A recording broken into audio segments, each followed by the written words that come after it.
Hi, my name is Jeff. I want to talk to you today about how you can monetize the skills you already have to turn that into a business, turn that into a digital product that you can sell. How do I know you can do this? Well, if you are employed already, then your employer is actually your first customer. You have skills that they are paying you to use on a regular basis. So you already have one customer. Can you find more customers? The answer is probably yes. So the other reason that I know you can do this is because I've done it.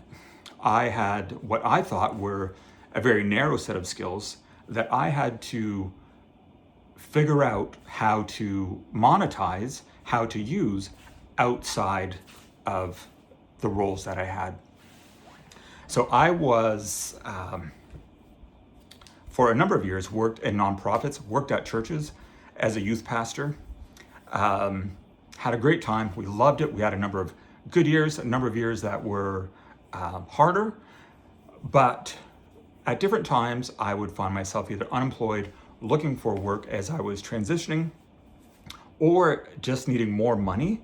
A lot of the churches did not pay enough for my growing family or for any kind of preparation for the future. So I was always looking for kind of jobs that I could do on the side. And I spent, I ran down a lot of rabbit holes. This is, right around, the internet was available and there was lots of scams.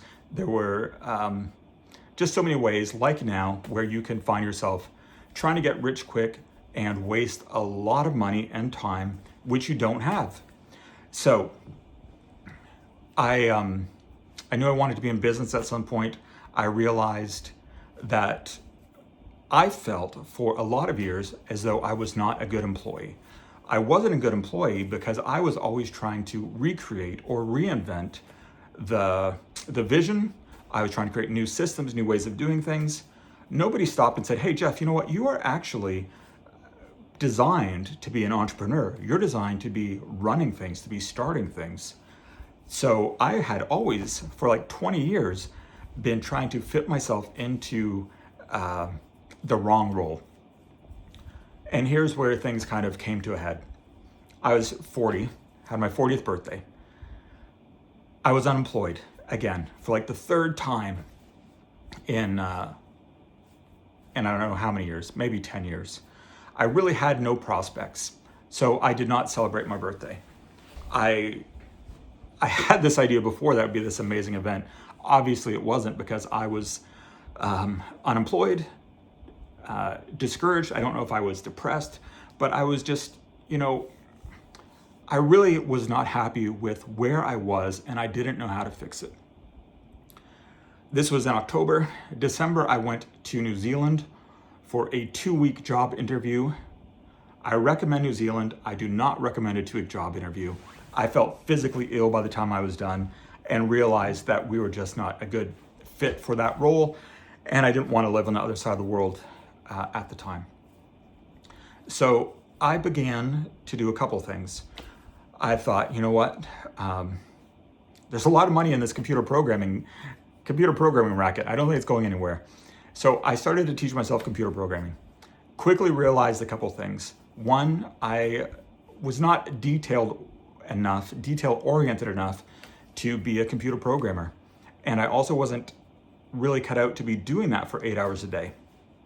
Much later on, like last spring, so 10 months ago, I was diagnosed with ADHD, which might have helped me with that process of saying, hey, I'm going to become a computer programmer. But what I took from that experience was, all right, there is a lot of money in computer programming in this industry. How can I take what I know how to do and monetize that so that I can earn money from this industry? I started applying for roles as trainers because I had done that before. That wasn't getting me anywhere because when you're working for a nonprofit, for example, or at a church, or you're a missionary, you may have a hard time interpreting or translating all of the skills that you have into a resume so that someone's going to give you a shot. And that's really where I was. Like, I could say that through events, I did marketing. I would have 1,000 people show up for events, but it's really not something that makes sense. It doesn't always translate well. So then I got to the point where I thought, all right, what do I know how to do? I know how to run camps. I had been running camps. I attended camp. So I knew how to do camps. I knew how to do weekly classes. I knew how to do some website development using WordPress. And I knew a bit about marketing. I knew about marketing because for 12 years, I had been trying to get teenagers to come to church. And that can be a pretty tough sell. So I thought, here's what I'm going to do. I'm going to create coding camps for kids. In my case, I wanted to take the skills that I have and turn it into a physical business rather than an online or digital business. So I needed to validate that idea. I talked to some other dads. I said, hey, you know what? Here's what I've noticed. Our school has 3 computers for 300 kids. Other countries, like Estonia, have a comprehensive computer science program for kindergarten through grade 12. How are we going to prepare our kids for those jobs in the future? And it turns out they shared a similar concern. So I did what I knew how to do. I created a very simple website. I'm sure I could find it online and post it. Actually, initially it was just a Google form. So some Facebook ads and a Google form announcing summer camps in 3 different cities.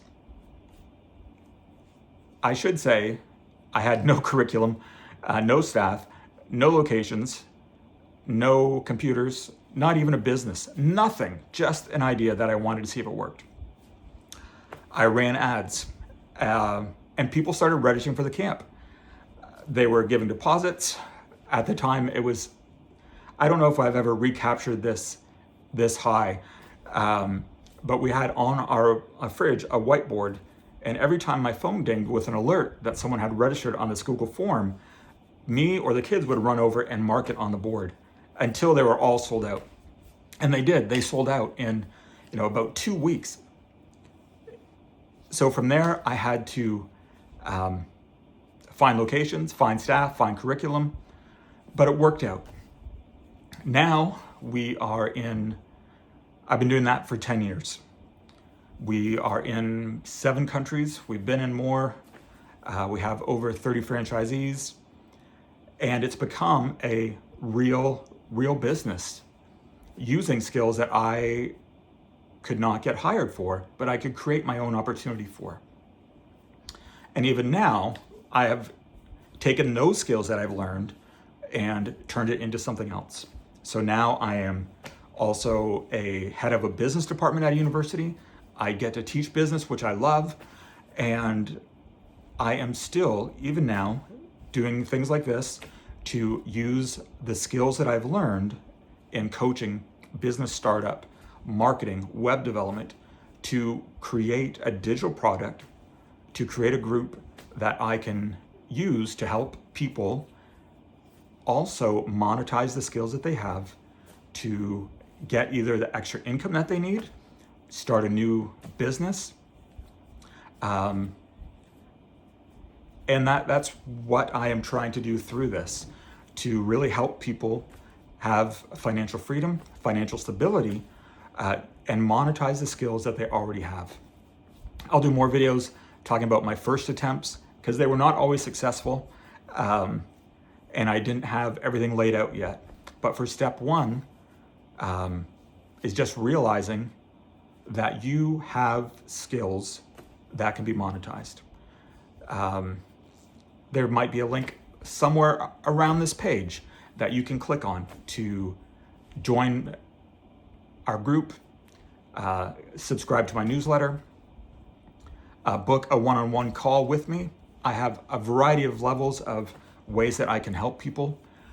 Everything, just like I said, from a newsletter where we share tips to a group where you can have accountability and support and weekly coaching calls with me, to a more direct one-on-one coaching where we will help you first visualize the life that you want to have, which is so important, then create a digital product based on the skills you already have, create a minimal viable product, test it, roll it out, and then have your own business based on the skills that you already have.